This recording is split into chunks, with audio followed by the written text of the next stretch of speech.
Ne vous fiez pas aux apparences. Marie-Claude Bonance est loin d'être une mamie poule. Ah non. Rien que le mot, ça me va pas. Mamie poule, non. À 53 ans, elle travaille encore et c'est seulement la 4e fois qu'elle garde sa petite fille de 3 mois. Tu te plaindras à ton père, hein? Bon, je te raconterai tout. Donner le biberon, changer les couches, d'accord, mais c'est quand elle le décide. Car aujourd'hui, Marie-Claude ne se sent pas grand-mère.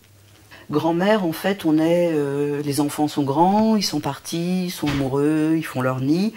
On ne le voit pas vraiment arriver. Enfin, moi, en tout cas, je ne l'ai pas vraiment vu arriver. Malgré les reproches de son entourage, Marie-Claude assume. Avant d'être grand-mère, elle veut être une femme libre. Louper une réunion, si un jour ils me disent « oh, elle est malade et il faut la garder », j'aurais du mal. Il y a des réunions avec les représentants des différents partis. Alors, Solidarité, lui, il a fondé Solidarité de la famille. Oui, j'en suis un bel exemple. Elle préfère consacrer son temps à son association et aux sorties culturelles, quitte à moins voir ses petits-enfants. De temps en temps, ça me traverse un peu de me dire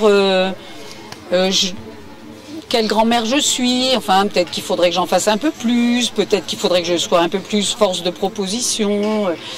Que eux, ça leur fasse aussi... Je me pose la question de savoir quelle image de moi ils vont garder. Catherine a de la chance, sa fille partage la même philosophie. Même si elle craint qu'un jour, sa mère ne le regrette. Moi, je pense que je ne serai pas ce genre de grand-mère, mais on verra. Je me demande si à un moment donné, elle n'aura pas le sentiment qu'elle est peut-être passée à côté de certaines choses. Est-ce que vous avez fini votre bar pour demain? Ne posez pas tout ça, mais... On est loin de l'image des grands-parents qui se mêlaient de l'éducation de leurs petits-enfants. Aujourd'hui, à 56 ans, une personne sur 2 est grand-parent. C'est la génération qui est née après la guerre, les baby-boomers. Eux, ils ont traversé de grandes transformations familiales à partir de la fin des années 1960. C'est un moment où ils ont porté des valeurs d'autonomie, d'indépendance, qu'ils ont revendiqué ces valeurs-là, puisque la famille était considérée par eux comme oppressive et autoritaire. Ça a été à l'école? Justement, Martine Jacon-Leroy, elle n'a pas pu donner du temps à ses enfants comme elle l'aurait voulu.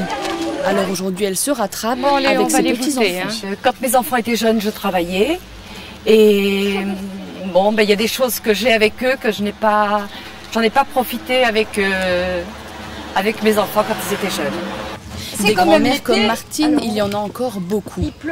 On compte 14 millions de grands-parents en France. Plus d'1 sur 2 affirme qu'il emmènera ses petits-enfants en vacances.